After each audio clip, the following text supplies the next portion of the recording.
Welcome back to my YouTube channel. Today I'm going to talk about my personal problems and opinions about the sequel trilogy and what is wrong with the trilogy itself. When I thought about doing this video, I had to put a lot of thought into what I was talking about because it involves a lot of things that I have a problem with. And you're going to have to excuse for when I look down because I have notes. The sequel trilogy is set 30 years later after Return of the Jedi. Now, this is where it gets a little bit wacky. The plots of the sequel trilogy were supposed to be very different, but what we got was an absolute repeat of the original trilogy. For instance, The Force Awakens is A New Hope, The Last Jedi is The Empire Strikes Back, and The Rise of Skywalker is The Return of the Jedi. In an interview with George Lucas, I heard that there was going to be a sequel trilogy made by George Lucas. When this happened with the deal with Disney, they said, no, we want to do something for the fans. I knew in my gut it was going to be horrible because of the demands of what the people wanted. The sequel trilogy was directed by two people, J.J. Abrams and Rian Johnson. I don't need to say how frustrated I am because we all know that they mucked up the sequel trilogy. The difference between the two is that J.J. Abrams is a fanboy director and Rian Johnson is a Hollywood director.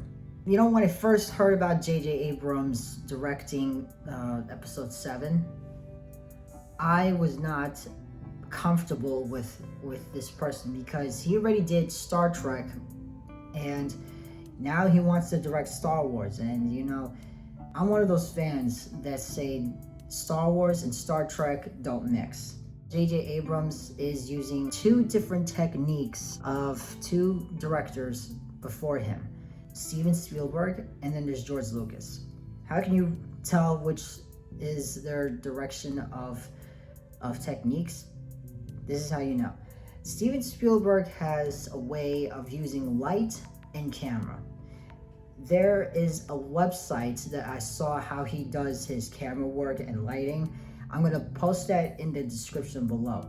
If you watch The Force Awakens in the beginning scene, that looks like it would have been directed by Steven Spielberg. Steven uses the light of the sun, he uses the light of fire, and with George Lucas, location, practical effects, and miniatures. Also, he hired John Williams to do the music, which I'm going to talk about later. Rian Johnson uses the same techniques as J.J. Abrams, only that he doubles it, and he turns The Last Jedi into a different direction of Star Wars. Also, the storyline is of Hollywood quality. There are certain techniques to editing a Star Wars film. If you're going to be part of a Star Wars franchise, you have to study all 6 movies to know what you're trying to achieve. The editing for The Force Awakens is probably the best because it's like a little small reminder of what we grew up with. The coloring, the lighting, like I said before, it looks like something that came out in the late 90s. I really liked how it was made. But there was one thing missing in the 3 films, the transition wipes. In the original 6 movies, there was 57 to 102 transition wipes. With this trilogy, we only had 12 to 17, and that is not enough. The color grading is also a problem. I can't believe the other last films were not color graded like The Force Awakens. The Last Jedi had a little bit of a green tint to it. And then there's The Rise of Skywalker, which was saturated, and I felt like I was going colorblind. Everything was the color blue, and I was like, I need to get some sunglasses. The next thing I'm going to talk about is the cast and characters of the movie. When you're making a Star Wars movie, you gotta have Luke Skywalker, Han Solo, and Princess Leia. Mark Hamill, Harrison Ford, Carrie Fisher, Peter Mayhew, Anthony Daniels, Kenny Baker, and several others returned to the movies. Yes, I said that correctly because over the years, people only remember Harrison Ford. They don't remember the other actors. You idiots! I was supposed to have a little snippet of Jeremy from Geeks and Gamers saying Han Solo because he's one of those crazy Han Solo fans. And he said Han Solo several times because he's so upset. And then he said, yeah, Luke Skywalker is awesome too. That's one of the other problems I have with J.J. Abrams, is because he moved all the other actors to the end of the movie just to make room for Harrison Ford, and I don't think that's fair.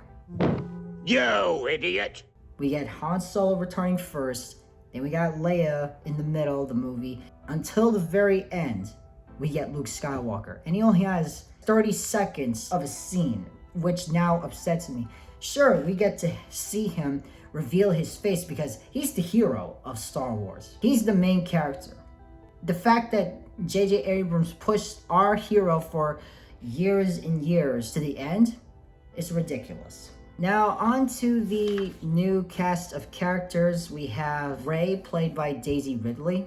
We have Finn, played by John Boyega, and we have Poe, played by Oscar Isaac. For these new characters, I like them. Finn and Poe, I really liked. But when it came to Rey, I'm not sure how I felt about that. To have the idea of a stormtrooper going against the First Order, that's a pretty good idea. And you got Poe, who's doing his best fighting in the war. With Rey, I'm not so sure, because she's been living on Jakku, which is, the replica or the copy of Tatooine. This is so hard for me to say because it's an absolute repeat of A New Hope. Rey, we only known for one movie. Then out of nowhere, the Force is strong with her. For Luke Skywalker, it took years for him to learn about the Force. For Rey, it only took minutes. That is not a good thing. The other thing I would like to talk about is the continuity in the Star Wars sequels. If this is going to be a new chapter, shouldn't the Resistance be using new ships, like more advanced than the X-Wings, Y-Wings, A-Wings, etc.?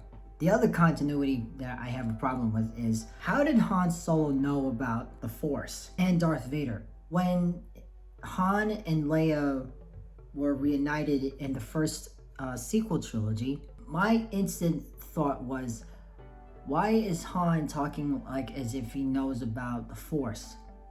And how does he know Darth Vader? If you remember The Empire Strikes Back, they only met one time. What about when they made Leia into a Jedi? I think Leia should have kept using the Force in a way, not like the way the Jedi do. Sure, she's Luke's twin sister, but being a Jedi is not her destiny. The politicians keeping peace amongst the citizens around the galaxy is her destiny, because she was raised that way. Here's one of the biggest ones that I think should have happened. The first biggest one is Finn dying in The Last Jedi. Do you remember the scene where he's flying into the giant cannon? That would have been his greatest moment as a character. He's saving the Resistance, and he's also making up for his evil deeds. I get it that in that moment, Rose saved Finn because they need everybody to end this war. The next biggest continuity is, why are the movies set 1 year apart? If you remember the ending of The Force Awakens, they blew up Starkiller Base, and then General Hux comes to Supreme Leader Snoke, and he says, leave the base at once and come to me with Kylo Ren. It is time to complete his training. That indicated that we were going to get a 3-year wait. But instead, they continued the movie right after the events of The Force Awakens. If Disney really had a plan, they would have made every other sequel every 3 years. Just like how I mentioned in my other YouTube video about Star Wars. The other part of the continuity is Rey mastering the Force in 1 year. How can Rey master the Force in 1 year after the events of The Last Jedi? And then there's Finn being Force sensitive in The Rise of Skywalker. In the last 5 years of watching the sequel trilogy, there were no signs that he was Force sensitive. There are so many other continuity problems that it just kind of threw off what happened in the last 5 years. The last one I want to point out is Admiral Akbar making the bold move. I'm with the fans of what they should have done with Admiral Akbar's character, and that is putting him on the ship to make the bold move to save the resistance. The actor who played him died in 2016, and they should have put that particular death in The Last Jedi. It would have been the high note for the actor who played him. The other problem with making these movies is modern feminism with actual personal problems. In entertainment nowadays, it's become very, very political, and there are some people like me that just want to get away from the problems of the world and just cool off and relax from all the stress in the world. I get it that Star Wars is about war and how politicians deal with it, but to have things like strong women, more strong women, or homosexual couples, which I don't have a problem with, but just keep it at a low level. Women want more strong women characters in a franchise like Star Wars. For example, if you look at the scene when Finn is trying to get Rey away from the First Order, she's like, "Stop taking my hand," when she should just be quiet and just run with him because an entire evil army is after those two. Or what about the scene where Rose comes out and about the animal activism? The prime example of modern feminism is Admiral Holdo, played by Laura Dern. Look, I get it that Poe messed up when they were attacking the First Order when they were trying to escape. And it doesn't make it okay to talk down to him because of what he did and what sex he is. That's also the writer's fault for making Poe look like a ditz. The only thing we care about when it comes to a movie is to see the good guys win. It shouldn't matter what sex or race they are. If I was on a team of people of different races or different cultures, I'd be like, "Hey, welcome to the team. I don't care what your sex is. I don't care what your skin color is. All I want to know is if you can just do the job." Now the big subject, the music. John Williams returned to compose the score for Star Wars once again.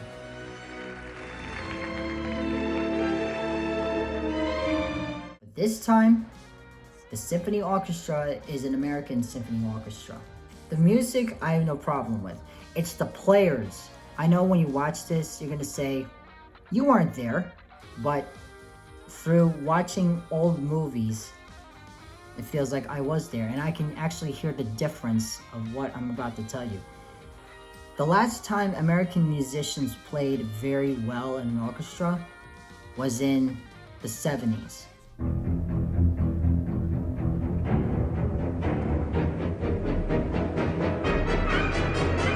The time span of American orchestras playing as good as the London Symphony Orchestra was from the 30s to the 70s. When I sat there when The Force Awakens began, it felt like I was in a welcoming committee, like, "Hey, welcome back to Star Wars."